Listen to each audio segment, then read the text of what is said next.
She said it like I wasn't there, like I hadn't walked through the door on my own two legs, shaken the lawyer's hand, sat down without help.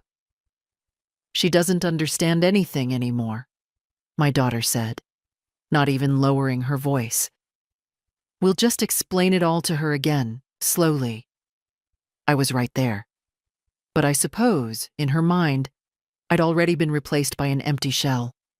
One you can dress up, move around, and sign for. I looked at the pen lying on the polished walnut table. I reached for it slowly, but firmly. Not for support, not for balance, but because I understood perfectly well what I was about to do. Actually, I said, turning my head toward the lawyer, I'd like to go over the terms myself. If that's all right, Mr. Feldman. Cameron Feldman, young, well-mannered, trying to be invisible in the tension, blinked and nodded. Of course, Mrs. Sloane. The draft is right here. My daughter, Caroline, shifted in her chair, exhaling sharply. Her lipstick didn't move. Neither did her smile, fixed and professional, like she wore it at meetings. I just think it would be easier, she began, if I summarized it for you, Mom. You know, less over your head. I didn't look at her. I adjusted my glasses and leaned in to read.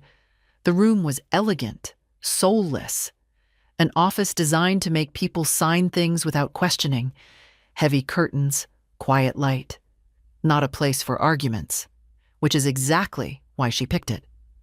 The document was straightforward, at least on paper. A living trust, with my home as the primary asset.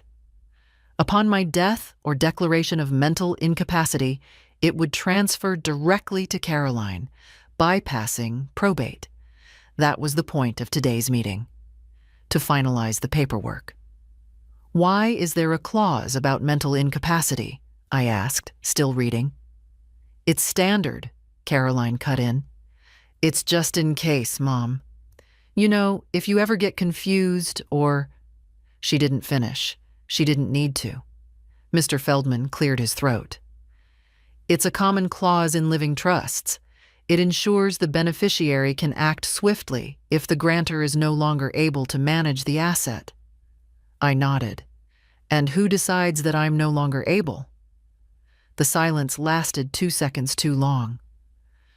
Well, Caroline began, the trust designates me as the agent. So I'd work with a physician to have me declared incompetent, I finished for her, calmly, quietly. Only if... Mom, don't be dramatic. I closed the folder gently and looked at her. Really looked. Her perfectly smooth forehead. Her watch, expensive, impersonal. Her fingernails, done in the color she called bone. All the signs of someone who'd come to collect, not to care. You do know I built that house with your father, I said. We poured the foundation ourselves, slept in the basement with a mattress on the floor. There was no air conditioning back then, just open windows and sweat and mosquito bites. Caroline smiled politely. I know, Mom. You've told me. But I wasn't telling her this time. I was reminding myself. I planted the lilacs out front. You were 6. You helped me dig the holes. You cried when we cut the root of that old rose bush. You said it felt like killing something. Her face tightened, just a hair. She didn't remember, or she didn't want to. And now you want me to sign over that house like it's a transfer at the office. A folder, a signature, a click. Caroline laughed. That empty, nervous laugh she used when she didn't want to argue but couldn't look weak. Oh, Mom, don't make this emotional. It's a legal formality. You'll still live there, of course. Until you decide I'm confused. Mr. Feldman shifted again. I turned to him. May I see the alternate draft? The one without the clause? He blinked. Well, yes, we prepared one. As a contingency. I can print it. Please do. Carolyn leaned forward. voice still even. "Mom, you're not thinking this through. You've always said you wanted me to have the house. This is just a way to avoid taxes and paperwork later." "Yes," I said. "But I don't recall saying you should get it while I'm still breathing."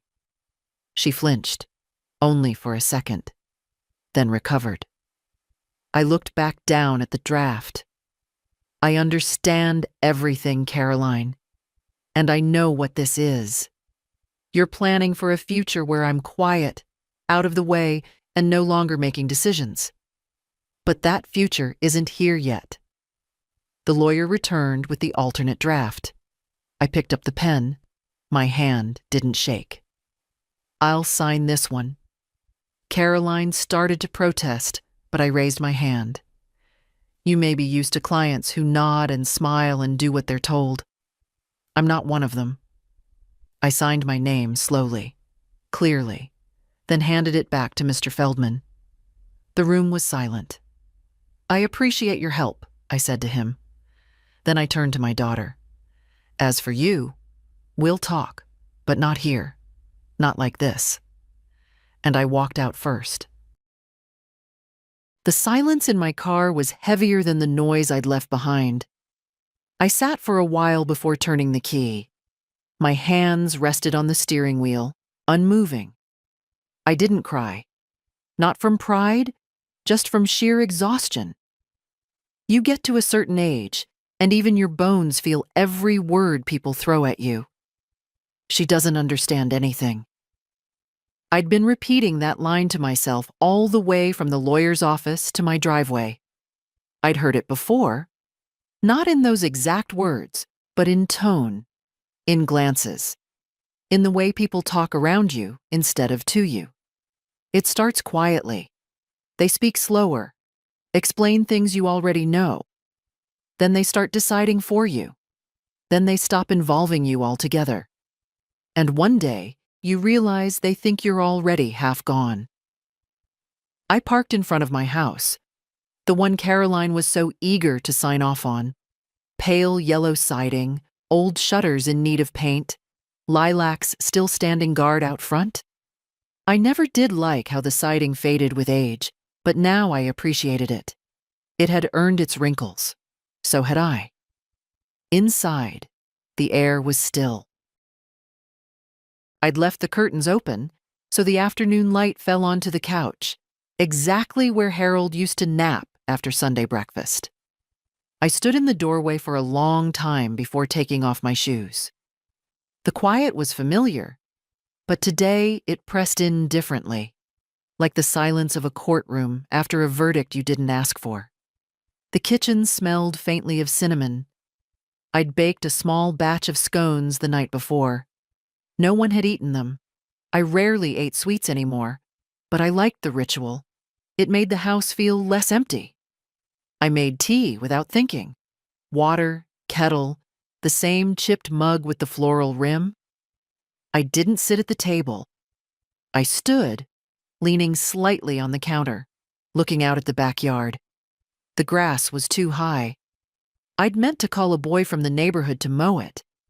The same boy who used to shovel my walkway in winter. But he hadn't come by this season. They disappear eventually. The helpers, the check-ins, the thoughtful gestures. You become part of the background. A quiet house with drawn curtains, a name on a Christmas card, a story told over drinks. My mother's still in that place, you know. We try to visit when we can. Try. That word carries so much weight when people don't want to say no. I carried my tea into the living room and sat in Harold's chair. It creaked beneath me. He always said it would collapse one day, and I always told him I hoped it wouldn't happen with him in it. He'd chuckle, rub his knees, and promise to reinforce it. He never did. I closed my eyes. For a moment, I imagined he was still here. Upstairs, maybe, folding laundry badly, humming off-key. Or out back, pretending to fix something just to avoid doing the dishes. I used to get mad about that. Now I'd give anything to hear that old wrench drop on the porch one more time. I opened my eyes and looked across the room.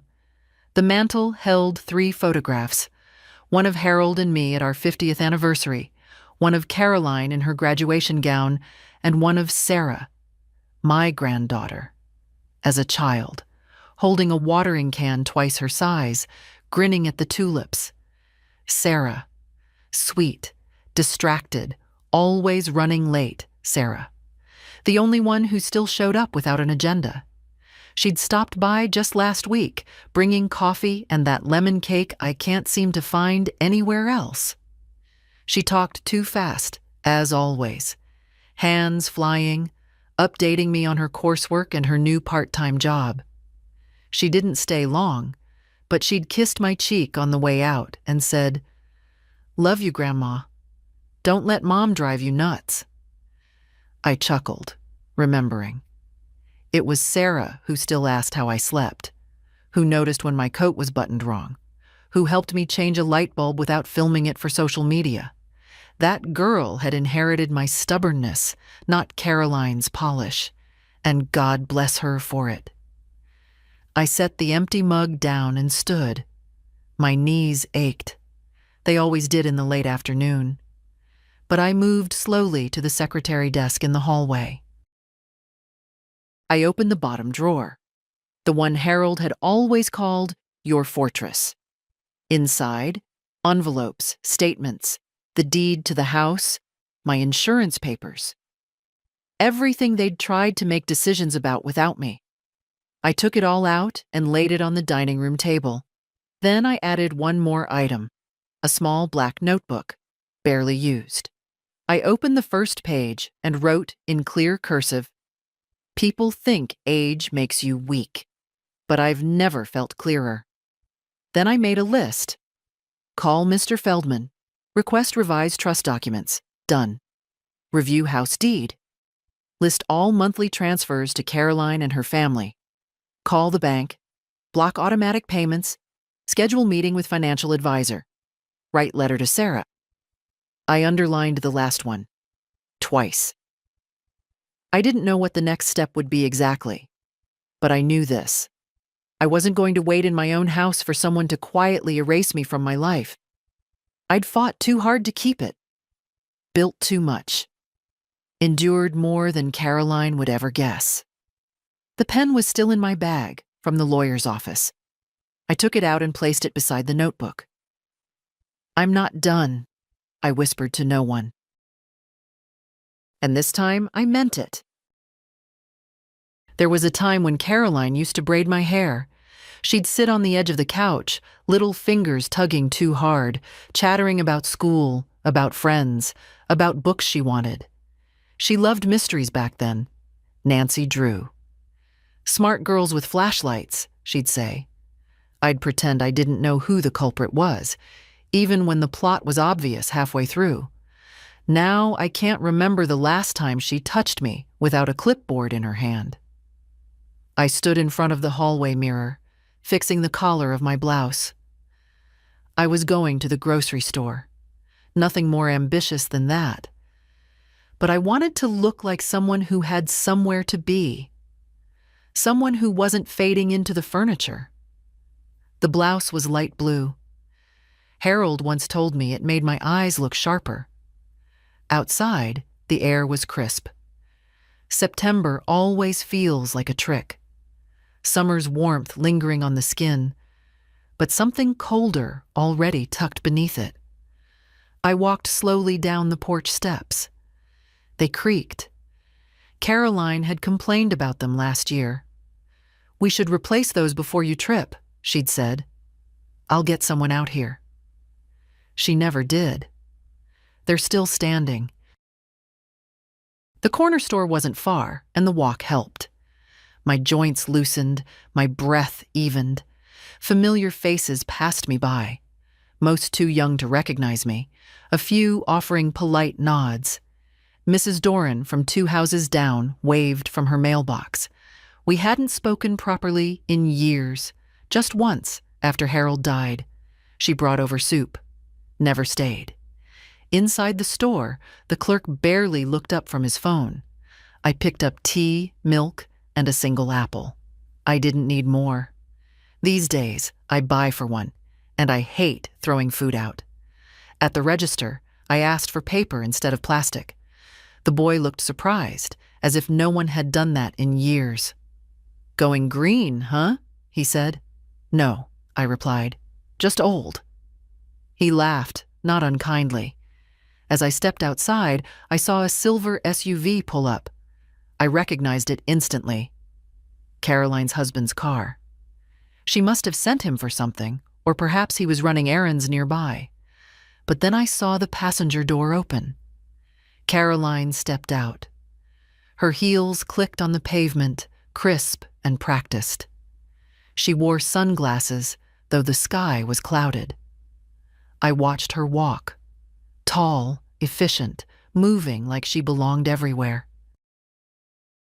Then she saw me. For a split second, her steps slowed. Then the smile came. The one she used on clients, the one that didn't reach her eyes. "Mom," she said, as if surprised, though we both knew she wasn't. "Out for a stroll?" I held up the paper bag. Milk and an apple. She nodded, then gestured back at the car. "We were just heading to the new brunch place on Elm. Have you tried it?" I shook my head. She hesitated, then added, "They do amazing mimosas. You'd love it." I didn't answer. Instead, I adjusted the bag in my hands. "I was going to call you," she said quickly, too quickly, "about the paperwork, just to follow up." I met her eyes. I made my decision. Caroline shifted her weight, as if trying to remain casual. "It's your right, of course. I just hope you're not making choices out of fear." "Fear?" I raised an eyebrow. She glanced around, then lowered her voice. "Sometimes, older people make impulsive decisions because they think everyone's trying to take advantage. But Mom, I'm your daughter. I'm not—" "Not what?" I asked quietly. "Not interested in my property? Not concerned with control?" Her smile faltered. "That's not fair." "I agree," I said. "It's not fair to be talked over, dismissed, signed off like a task on a spreadsheet." She exhaled, frustrated. "You're being emotional. And you're being cold." For a moment, neither of us spoke. Her husband stayed in the car, probably watching, pretending to fiddle with the radio. "I was trying to help," she said, softer now. "No," I corrected her. "You were trying to manage me, and that's not the same."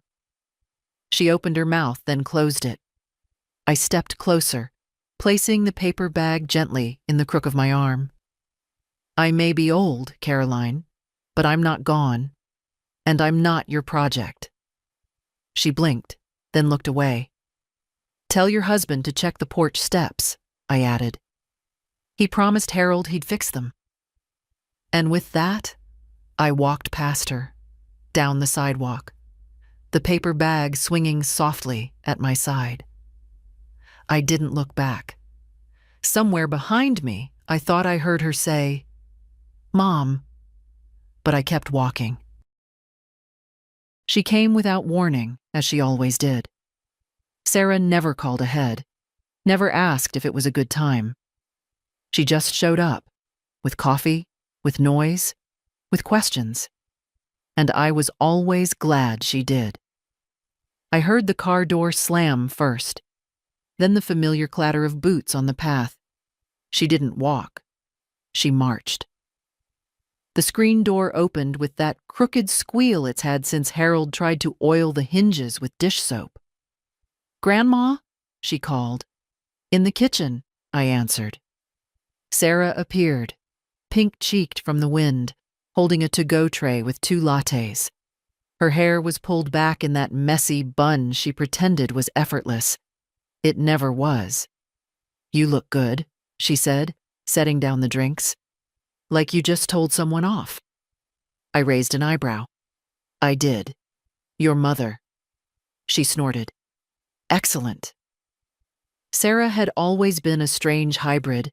Caroline's daughter, yes, but with none of her mother's angles. There was warmth in her and curiosity. She didn't treat me like an exhibit in a museum or a problem to be solved. When she was little, she used to crawl into my lap and ask me what things were like in the olden days. She still did, sometimes. Just with more sarcasm. She unpacked a paper bag. I brought lemon scones. You like lemon, right? I smiled. Only when it's real lemon. This is the real deal, not that plastic yellow icing stuff. She poured the coffee into 2 mugs without asking, sat down at the table, bit into a scone, and groaned theatrically. So, she said with her mouth full, what did you tell Mom? That I'm not her project. Sarah choked on a crumb, swallowed, and grinned. God, I wish I'd been there. I didn't answer. I watched her eat. She reminded me of someone. Not Caroline. No, not even as a child. There was something of Harold in her. Not in looks, but in timing. The way she paused before saying something honest. The way her face softened when she was listening. She looked up and caught me staring. What? You look like your grandfather when you chew. Do I? She asked, amused. I nodded. Only prettier. She smiled, then got quiet. Grandma, is everything okay? Really? I hesitated. Not because I wanted to lie, but because I didn't want to make her carry the weight of things too soon. I'm tired, I said honestly. Not of life. Just of pretending not to notice what people think of me. She didn't interrupt. She just listened. I went to sign a trust agreement, I continued. Your mother arranged it, said it would make things easier. But it was clear what she meant. She wants the house. Sarah tilted her head. Now? Soon enough. The papers were drawn so that she could take over if I was ever mentally unfit. She winced. That's disgusting. It's legal, I said. That's what makes it worse. She reached for my hand and squeezed it. Her fingers were warm, real. What are you going to do? She asked. I looked at her, long and steady. I'm going to change everything. Her eyes widened. I'm going to talk to the bank. I'm going to talk to my lawyer. And I'm going to make sure that when I'm no longer here, the person who cared is the one who'll have something to remember me by. Sarah blinked. Wait, Grandma, no, I didn't mean, I'm not trying to. I know, I interrupted gently. That's why. She swallowed hard. I never wanted to be a burden, I continued. But I won't be manipulated either. Your mother treats me like a stepping stone. You treat me like a person. Sarah wiped at her eye with the sleeve of her sweater. I'm just being decent. These days, I said. That's rare enough. We finished our coffee in silence. Not the heavy kind, the peaceful kind. I felt more awake than I had in weeks.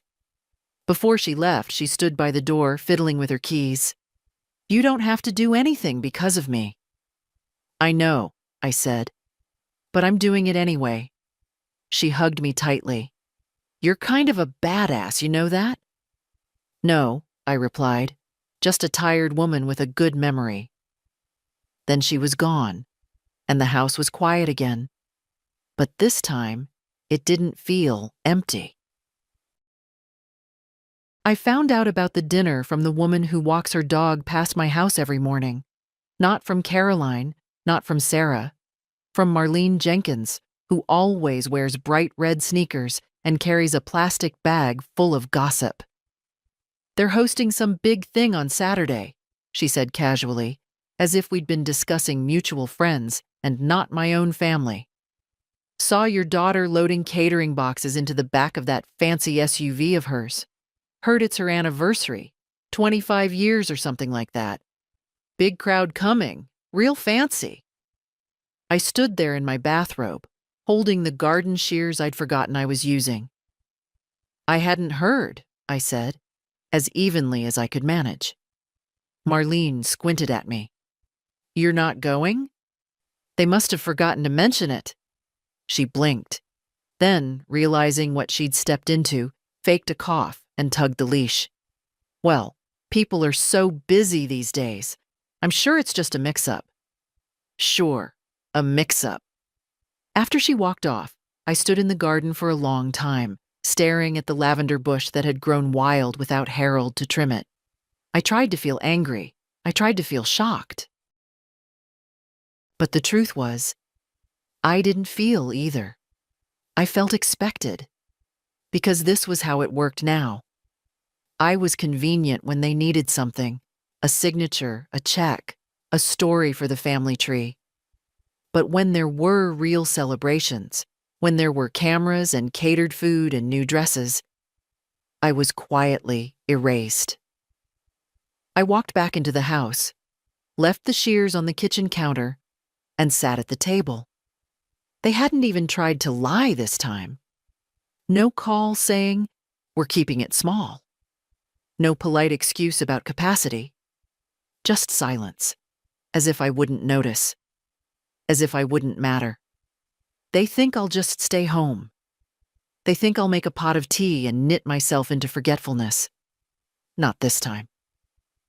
I stood up and went to the secretary desk. I pulled out my notebook and added a line to the list. 7. Find something to wear. If they were going to pretend I didn't exist, I'd remind them. Quietly, precisely, and in person. I opened my closet and stared at the row of clothes. Most of them were practical. Sweaters, long skirts, the kind of thing you wear when no one's watching. But in the back, wrapped in plastic, was the navy blue dress I wore to Harold's retirement party. I hadn't touched it in years. I slipped it off the hanger and held it up. It still looked dignified. Still carried the scent of the lavender sachets I kept in the closet. I laid it on the bed and fetched the pearl earrings he gave me on our 40th anniversary. I set them beside the dress like an old ritual. That night, I took my time.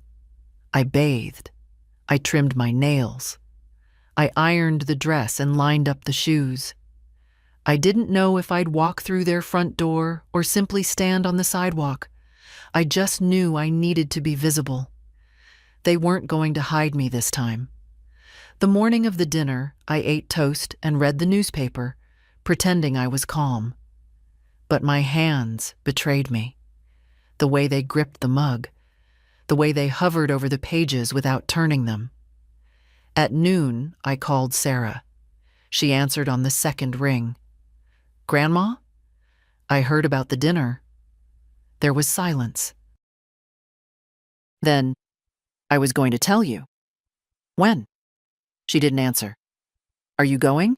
I asked. "Yes," she said quietly. "Then I'll see you there." Another pause. "You're coming?" "I am." More silence. "I'll save you a seat," she said finally. "You won't have to," I replied. "I'll make my own space." We hung up, and I went back to my list. One last thing to write. 8. Let them see you. Let them really see you. At 6:30, I stood at my front door, dressed and ready. The evening light made the lilacs glow. I looked at the house behind me. Every window, every memory, every inch of it, built with hands they'd forgotten were mine. Then I walked down the steps. They creaked, just like always. I hadn't worn the pearls in 12 years, not since Harold's funeral. I'd told myself I was saving them for something meaningful, though nothing had felt quite right since he left. But that night, as I fastened them in front of the mirror, I realized this was meaningful. Not for them. For me. The drive was short. They only lived 15 minutes away in one of those newer subdivisions with identical mailboxes and clean sidewalks. Their house stood out, of course. Bigger, whiter, grander. Carolyn liked order, symmetry, the illusion of perfection. I parked a little down the street, not wanting to make a scene. I sat in the car for a moment, the engine ticking as it cooled. Through the windshield, I saw cars lined up, guests laughing as they walked to the door, women in heels carrying gifts, men in crisp shirts adjusting their ties. Not one of them knew that Caroline's mother wasn't on the guest list. Not one of them knew that the woman who raised her, who taught her to spell her name and tie her shoes and braid her hair, was watching from a distance, like a stranger. I opened the car door. Let them see me. The porch light was already on when I reached their front steps. Music drifted through the windows, soft jazz meant to sound elegant. Laughter, clinking glasses, the comfortable noise of people who believe everything's in its place. I rang the bell. The door opened a moment later. It wasn't Caroline, it was Philip, her husband. He looked surprised, then quickly neutral. "Miriam?" he said, using my full name like a polite stranger. "We weren't expecting—" "I know," I said, stepping past him. I heard him exhale sharply, but didn't turn around. The hallway was warm, filled with smells of catered food and someone's too strong cologne. I walked slowly, steadily, into the living room. There they were. Caroline, standing near the fireplace, holding a champagne flute, laughing with someone I didn't know. Sarah, seated at the corner of the couch, eyes already on me. And people. So many people. Dressed well, smiling, comfortable. All part of the picture Caroline had curated. The music didn't stop. But the room quieted, just a little. I didn't raise my voice. I didn't clear my throat. I didn't need to. Caroline turned and saw me. Her smile faltered. "Mom," she said, too brightly, stepping forward. "You didn't. We thought you weren't—" "You thought I wouldn't find out," I corrected, my voice clear. But I did. Guests shifted uncomfortably. Philip hovered near the doorway, unsure if he should intervene. Caroline glanced around, then tried to laugh. "There must have been a miscommunication. I thought Sarah told you." "She didn't have to," I said. "Marlene Jenkins did. Red sneakers. Big mouth." A few people chuckled. Caroline didn't. "I didn't come to make a scene," I said. "You don't have to worry." She forced a smile. "Of course not. You're welcome to stay." "I know," I said. "Because I'm here." The room stilled again. Some guests turned back to their drinks, politely pretending nothing was wrong. Others watched, curious. Sarah stood up, came to my side. "Grandma," she whispered, "do you want to sit?" "No," I replied softly. "I just wanted to see what I was missing." She looked at me with those eyes that still held warmth. I patted her hand gently. Caroline cleared her throat. "Mom, why don't we go into the kitchen and talk?" "There's nothing left to discuss," I said, my voice low but sharp. "You made a choice. You chose to exclude me from your life, from your celebrations, from the image you wanted to present. That's not—" "You didn't forget me," I said. "You removed me. That's different." Someone dropped a fork. No one picked it up. I turned to Sarah. "I'll see you tomorrow, dear. We'll have tea. No catering, no speeches. Just people who care." She nodded, eyes shining. Then I turned and walked back out the door. No one followed me, and I didn't look back. Harold used to say you never need to raise your voice if you're telling the truth. The next morning, the sky was pale and clear, the kind of early autumn light that slips through the curtains before you're ready for it. I sat by the window with my tea, watching a squirrel dig frantic little holes in the yard. Somewhere nearby, a neighbor's dog barked. Life, as it does, carried on. I hadn't heard from Caroline, not a message, not a call, not even a passive-aggressive email asking if I'd recovered from last night. I wasn't surprised. Cowards hide in silence. And my daughter was a master at professional avoidance. But at 9:17, the phone rang. The landline, the one no one under 40 calls anymore. I picked it up, expecting Sarah. It wasn't. Mrs. Sloan? Cameron Feldman here, from the law office. His voice was smooth, cautious. I hope I'm not calling too early? Not at all, Mr. Feldman. I've been up since 6. Ah, he said, chuckling nervously. Well, I just wanted to follow up on your last visit. You mentioned wanting to revise the existing documents. I have your alternate trust draft here, and I'd be happy to schedule a time for finalization. I paused, letting my finger run along the rim of the teacup. I'd like to do more than revise, I said. There was a moment of silence on the line. All right, he said carefully. What did you have in mind? I told him. He didn't interrupt, not once. Just listened, typing, occasionally murmuring, understood, and, yes, that's possible. By the end of the call, we had a plan, a legal one, precise, quiet, and utterly mine. As I hung up the phone, I felt something settle inside me.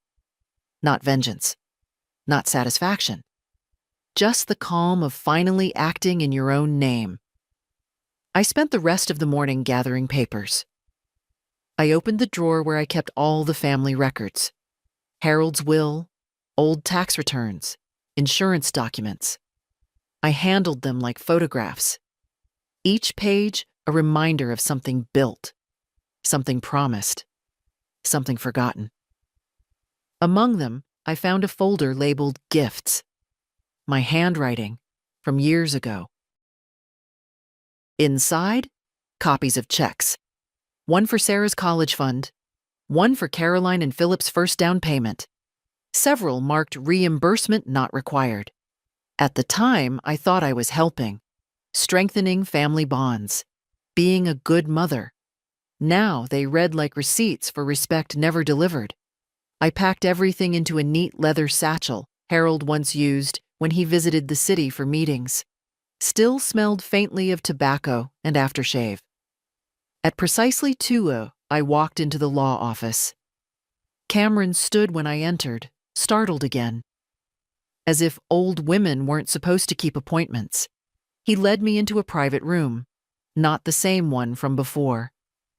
This one had light and no shadows in the corners. I took out the papers and handed them over. I want to create a new trust, I said, and a new will. Of course, he said. Who will be the primary beneficiary? I looked him straight in the eye. My granddaughter. He blinked. Sarah? Yes, and no one else. He hesitated. Would you like to explain the circumstances? No, I said. But I will say this. She's the only one who still knocks before she enters. That's all the reason I need.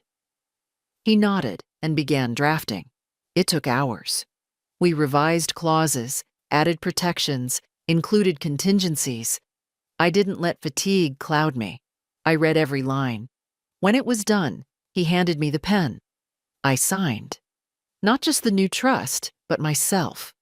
Back into my own story. When I stood to leave, Cameron said, You know, Mrs. Sloan, it's rare.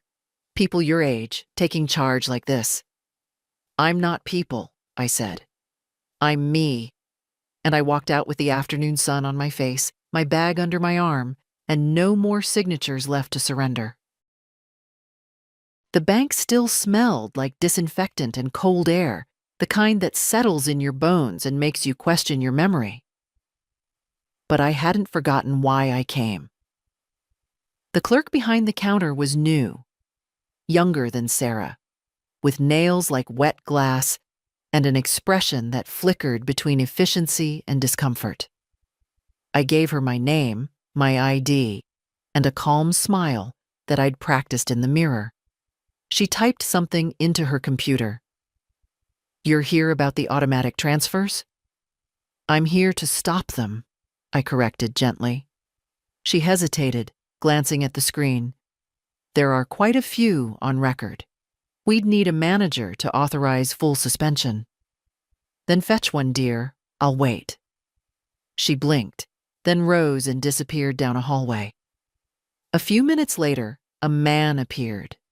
Tall, balding, with the polite weariness of someone used to dealing with grown adults who behave like children. He introduced himself as Andrew and led me into a private room with a table, a monitor, and a small, trembling fern. "Mrs. Sloane," he began, "I understand you want to suspend all automatic payments?" "Not suspend," I said. "Terminate." "Permanently." He raised his eyebrows. "We're talking about monthly transfers to your daughter's household. Utilities, tuition support, a few lifestyle expenses." "Lavish lifestyle expenses," I clarified. "Spa memberships, vacation savings, dry cleaning subscriptions. I counted 17 charges that weren't even hers." He cleared his throat. "Would you like to explain the reason?" "No." He waited. When I didn't offer anything else, he nodded and began typing. It took longer than I thought. There were more entries than I remembered approving. Some were years old. Some had been updated with quiet increases. Caroline hadn't just taken the help. She'd automated the taking. While Andrew worked, I stared at the little fern. One of the leaves had browned at the tip, curling inward like it was tired of trying. I knew the feeling. When he was done, he swiveled the monitor toward me. "Here's a list of all outgoing transfers marked for deletion. Please review and initial here." I leaned in, scanned the list. $1,200 monthly to Shared Family Fund. $250 to Sarah's wellness account. Interesting. I hadn't known about that. A dozen smaller charges, cleverly named but clear enough. Caroline had been thorough. I signed. He printed confirmations. 3 sets. "Would you like to notify the recipients yourself?" "No," I said. "Let silence do the work." He nodded slowly. "Anything else I can assist with?" "Yes," I said. "I want to open a new account. Trust-based. Beneficiary, Sarah Sloane. Conditions, locked until age 30, or upon demonstration of financial hardship with written request. 2 co-signers, my lawyer and myself." He didn't flinch. Just nodded again. "Of course." By the time we finished, it was nearly 4. The bank was quieter now, the post-lunch lull setting in. As Andrew walked me out, he held the door open and said, "Not many people take this kind of step. It takes clarity." "No," I said. "It takes being ignored one too many times." He nodded respectfully. "Well, good for you." I stepped out into the sunlight. The world looked the same. Dogs barked, tires hissed against the road, wind bent the tops of trees. But inside, something had shifted. The rope between me and Caroline had always been invisible. A lifeline, a leash, a net. Today, I cut it, not to hurt her, to breathe again. The first call came that evening, just after dinner time, when people think the world is soft enough to deliver hard news. I let it ring. Caroline didn't leave a voicemail. Of course not.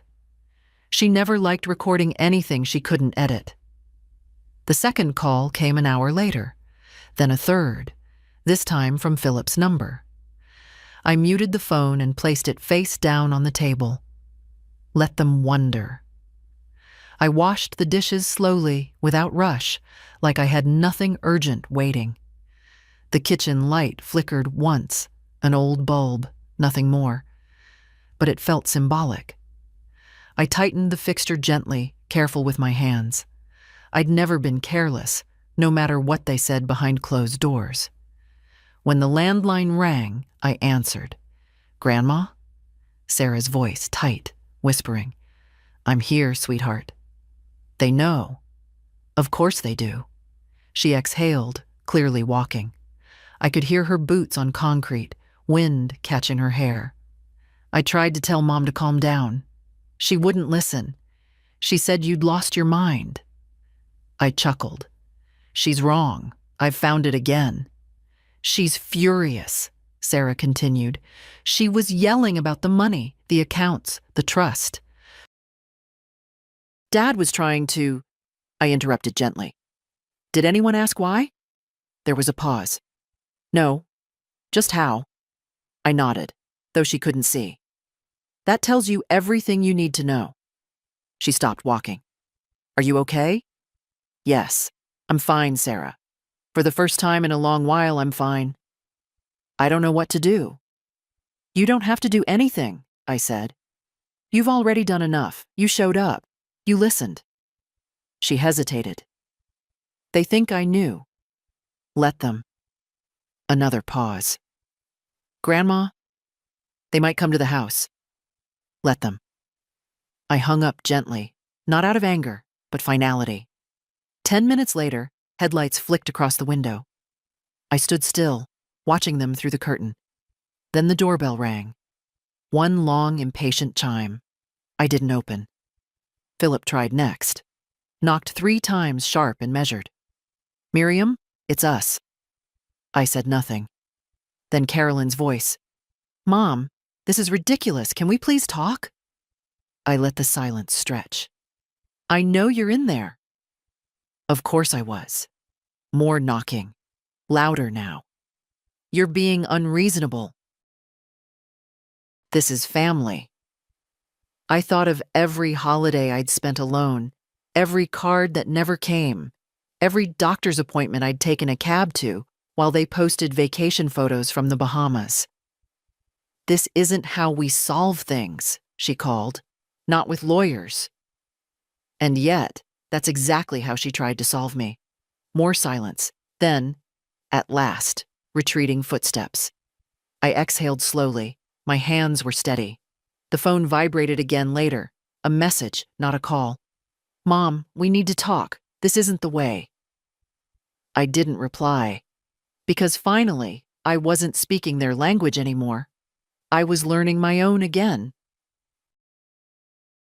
The next morning, I found a note shoved through the mail slot.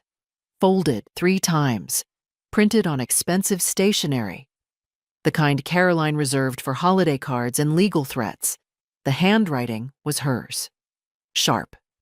Efficient. "Mom, I don't understand what you're trying to prove. We were only trying to protect you. Everything we've done has been out of love and concern. You've made some drastic decisions. We hope you'll reconsider." Caroline. "No. I'm sorry. No, I see your side. Just concern masked as control. A demand for re-entry, not reconciliation." I didn't reply. Instead, I made a cup of tea and sat in Harold's chair, rereading the note like a stranger trying to decipher the language of a distant country. I could see where she believed herself. That was the tragic part. Caroline had rewritten the story in her own mind so thoroughly that she believed it had always been this way. She wasn't malicious, just entitled. Raised by love and now insulted by its independence. Around noon, I took a walk. Not far, just down the street. Past the old post office, through the park where Harold used to feed the ducks. My knees protested, but I ignored them. I needed to move, to breathe in something unfiltered. At the pond, I sat on a bench and watched the water. Leaves drifted lazily across the surface, carried by the wind, not their own will. I wasn't going to be one of those leaves. Someone sat down beside me. "I figured I'd find you here," Sarah said. I smiled. Still know me better than your mother?" She didn't laugh, just sat quietly, elbows on her knees, watching the water with me. "Everything's so tense at home," she said. "It's like you threw a stone in a perfectly still pond and now nobody knows how to swim." "They weren't swimming," I said. "They were floating, on my back." She didn't argue. "Dad says you're punishing them." I raised an eyebrow. "I'm protecting what's mine." Sarah turned to me, eyes searching. "You really gave it all to me?" I nodded. "Not out of revenge, out of recognition." She swallowed. "It's too much." "No," I said gently. "It's just enough. For someone who knocked on my door without needing a reason." She looked down at her hands. "I don't want to lose them." "You won't." "But they may lose parts of you if they don't change." She didn't respond, and we let the silence stretch again. A good, kind silence. Before she left, I handed her an envelope. Not a check. Not instructions. Just a letter. Handwritten. Folded once. "What is it?" she asked. "Read it when you get home?" She hugged me then. Long. Tight. The way she used to as a child after a nightmare. "I love you, Grandma." "I know," I said. "That's why this works." When she was gone, I sat on the bench a little longer, watching the wind ripple the pond. Caroline wanted calm, wanted control. But sometimes disruption is a kind of love, too. The kind that shakes a tree hard enough for something new to grow. Let her be rattled. Let her wonder what happens next. I wasn't done yet. It didn't take long for the whispers to start. I heard them before I saw them. Little fragments, caught in conversations not meant for my ears. At the pharmacy. She cut them off, I heard, just like that. No, not everything. Just the house. And the money. Well, maybe everything. At the church social. Caroline looked like a ghost last Sunday. Something about a trust fund? Given to the granddaughter? I always said Miriam had more spine than she let on. Even Marlene, red sneakers and all, slowed her walk when she passed my house. She didn't wave, just lingered a moment too long, pretending to adjust the leash, as if waiting for me to come outside and confirm the story. I didn't. Let them talk. The story was theirs now, but the truth was still mine. What unsettled them wasn't the legal shift. It wasn't the revoked access or the frozen accounts. It was that I'd broken character. The quiet mother, the agreeable grandmother, the one who baked, nodded, paid. That version of me, the one they had all grown comfortable with, was gone. Or rather, I'd stood up and gently stepped out of her shadow. The next visitor wasn't Caroline. Not yet. It was her son, Trevor. I hadn't seen him in months, not since he borrowed money for emergency travel, then posted beach photos on social media 3 days later. He stood on the porch like someone caught stealing apples, hands in his pockets, eyes down. I opened the door slowly. "Trevor." "Hi, Grandma." I waited. He shuffled. "Mind if I come in?" "That depends." He blinked. "On what?" "On whether this is a visit or a performance." He flushed. "A visit." I stepped aside. Let him in. Watched him look around like he expected the furniture to judge him. He sat at the edge of the couch, didn't take off his jacket, didn't ask for tea. Finally, he said, "Mom's upset." "I'm aware. She's never seen you like this. Neither have you." He looked up. "Is it true? About Sarah?" "Yes. She's getting everything. She's receiving what was never owed to anyone, but earned by someone." He exhaled through his nose. "She's not even, she's younger. She doesn't need—" I held up a hand. "Stop. Before you say something you'll regret." He closed his mouth. I leaned forward, folding my hands. "Trevor, when was the last time you visited this house without needing something?" He opened his mouth, then closed it again. The silence answered for him. "I've given more than money to this family," I said. "I've given my time, my attention, my history. Most of it dismissed, some of it exploited." He stared at the floor. "I'm not angry," I added, "but I'm no longer willing to fund my own invisibility." He looked up, and for the first time, I saw something unguarded in him. Not guilt, not shame, just confusion.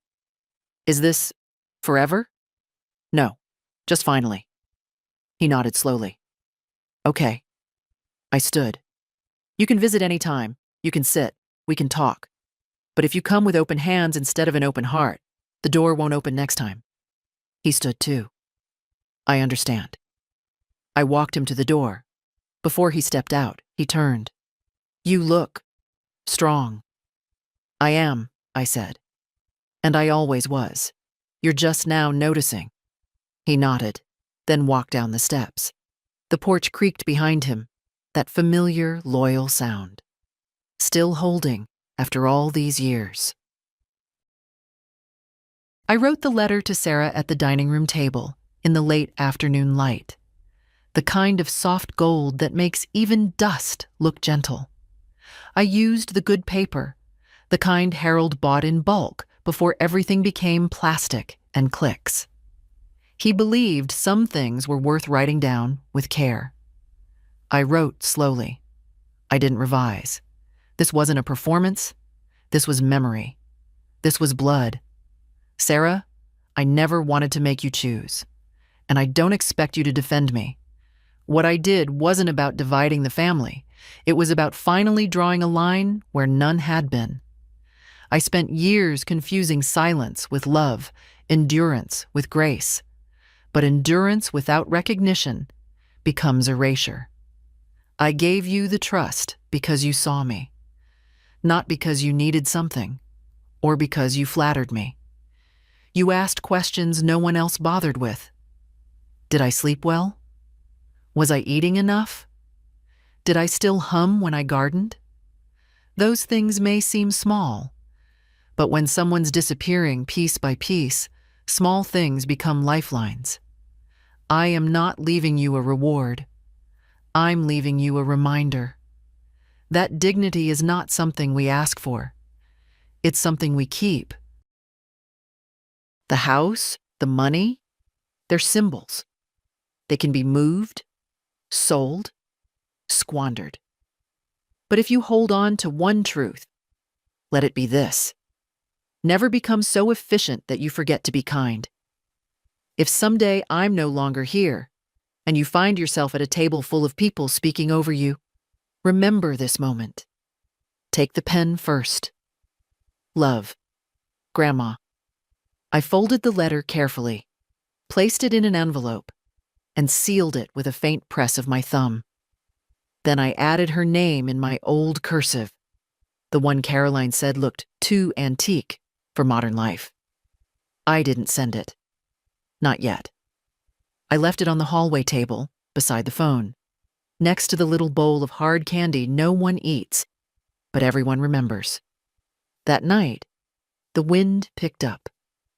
I could hear it through the fireplace vent, whistling like a child with secrets.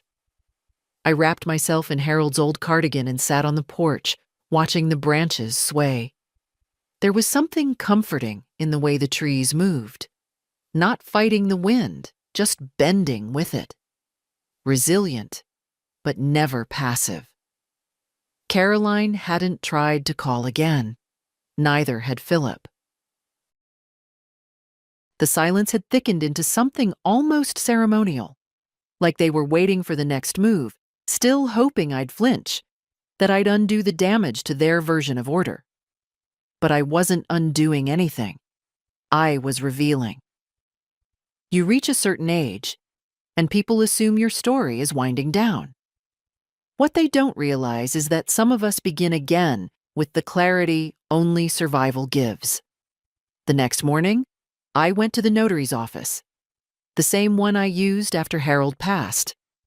A kind woman with steady hands and a quiet mouth stamped the envelope that held the new trust papers.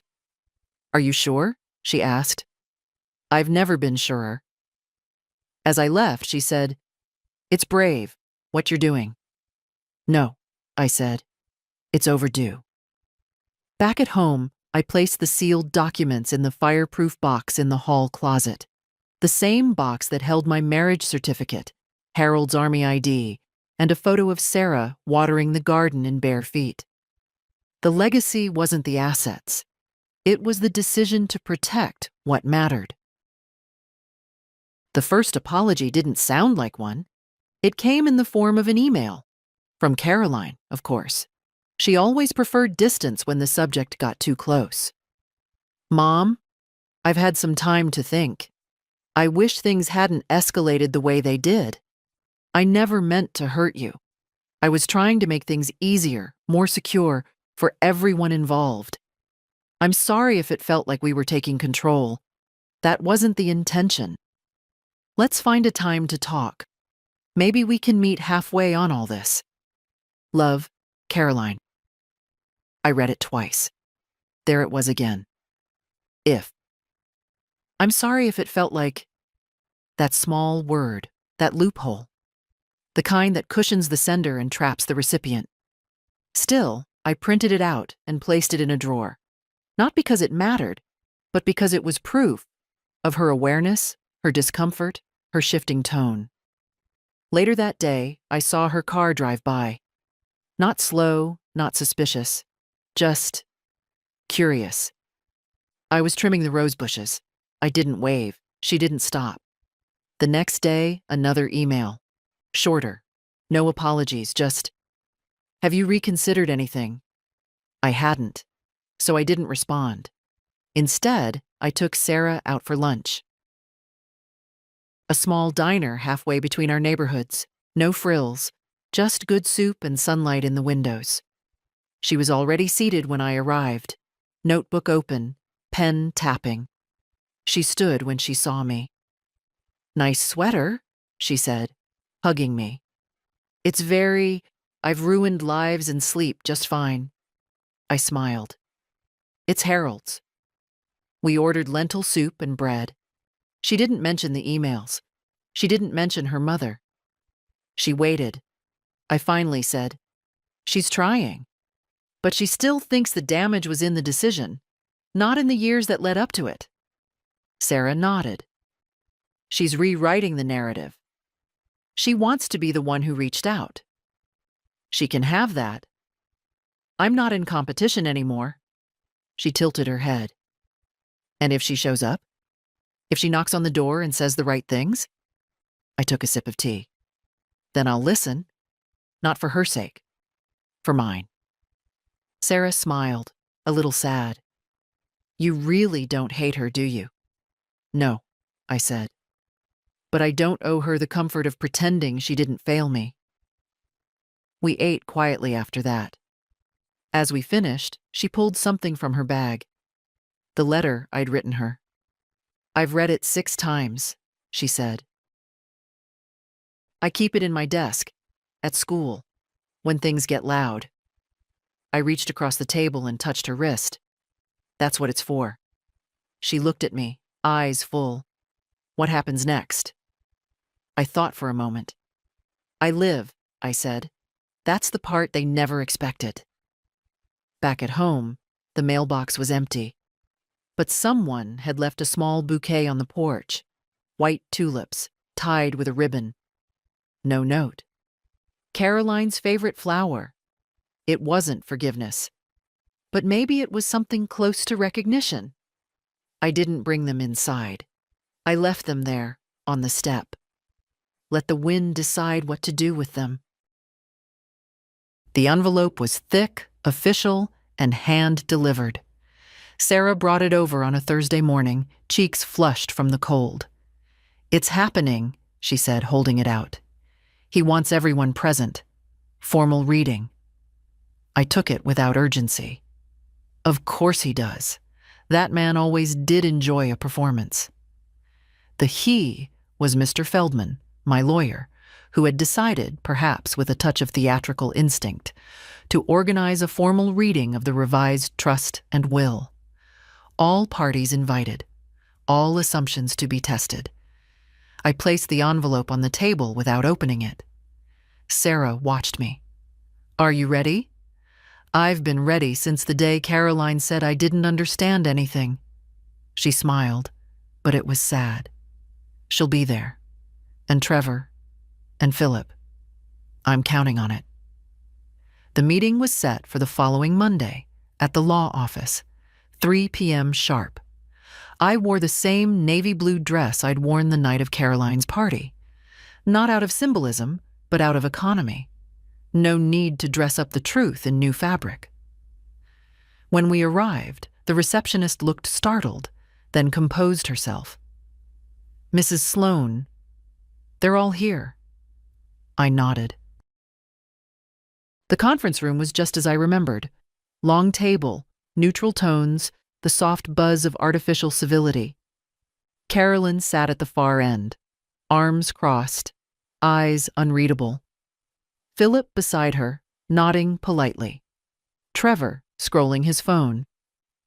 Sarah stood behind me until I motioned for her to sit next to me. Feldman entered last, closing the door gently behind him. He greeted no one in particular, then opened the folder in front of him. "Thank you all for coming. Mrs. Sloane has asked that I read the contents of her updated estate documents in full, with all parties present.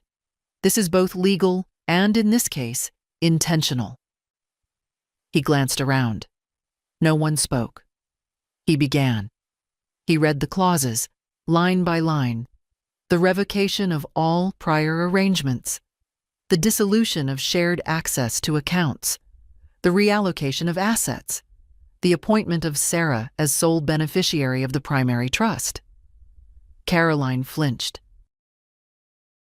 Philip leaned forward slightly. Trevor looked up. And then the final clause. A personal letter, included by request, written by me. Feldman cleared his throat and read, "To those listening, I am not gone yet. But for once I want to be heard while I'm still here. I have lived quietly, generously, and, at times, invisibly. That was my mistake. I mistook proximity for love, obligation for care. But one person, only one, came to my door without expectation. And so she inherits not just my belongings, but my belief that small kindnesses matter. The rest of you do with this as you will, but do not say you were blindsided. You simply weren't paying attention." Silence followed. Not the awkward kind, the real kind. The kind that arrives when there's nothing left to bargain with. Caroline was the first to speak. "You manipulated her," she said to Sarah. Sarah didn't flinch. "No, she protected herself. You're just not used to seeing it." Philip leaned back, hands folded, as if reviewing a failed investment. Trevor stood abruptly. "Can we contest this?" Feldman answered calmly. "You're welcome to try. But you'll lose." Caroline turned to me. Her voice was quiet, sharp. "You're tearing this family apart." I met her eyes. "No, I'm removing the blindfold. What happens next is up to you." She didn't respond. She didn't have a script for this. Sarah reached under the table and took my hand. And just like that, it was done. No screaming, no threats. Just truth, finally documented. As we walked out of the room, I felt lighter. Not vindicated, just free. You don't wait for dignity to be handed back to you. You take it, quietly, firmly, without apology. It's been 6 weeks since the reading. The sky has turned. The light's different now, thinner, colder, as if the year itself is starting to retreat. Carolyn hasn't called. Philip sent one email. Short, legal, probing. I didn't reply. Trevor posted something online about false matriarchs. I laughed, poured myself a cup of tea, and watered the plants. But Sarah came every week, sometimes with groceries, sometimes with silence. We didn't always talk. We didn't need to. Once, she brought an old photo album she found in her mother's attic. Inside were pictures even I'd forgotten existed. Caroline as a child, climbing trees in scuffed shoes. Harold dancing barefoot in the kitchen. Me, younger, not smiling for the camera, but smiling behind it. Sarah pointed to one picture and said, "You always looked like you knew something no one else did." "I did," I said. "I just didn't always act like it." One afternoon, she found the letter again, the one I'd written her, now creased at the folds from rereading. "Do you think they'll ever forgive you?" she asked. "I didn't ask them to," I said. "Forgiveness assumes guilt." She nodded. "Do you forgive them?" I thought for a moment. "I forgive the parts of them that were never taught better." That seemed to sit right between us. Not heavy, just true. The house is quieter now, but not empty. I keep the fire going. I bake small things. I write notes I never send. And when the mail comes, bills, catalogs, the occasional card, I open each one slowly. I'm not in a hurry anymore. The neighbors still gossip, but with less heat. Marlene waved yesterday. She even smiled. Perhaps she's decided I didn't ruin the family. I just reminded them that I was part of it. Last week, Sarah planted new bulbs along the fence. Tulips again. White, like the ones Caroline left on the porch. I never did throw them away. Let them wilt on their own. There was something honest in that decay. Tonight, I'll cook for two. Sarah's coming. We'll eat, maybe play a game. Maybe sit in the quiet. She always turns off her phone when she's here. Says this house has better reception for the kind of connection that matters. She's right. I don't know what Caroline will do next, or Trevor, or Philip.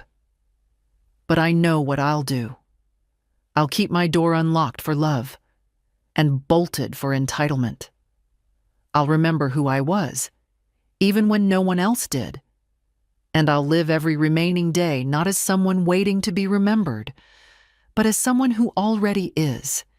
If this story made you feel something, if it reminded you of your own voice, your own worth, your own power, then share it.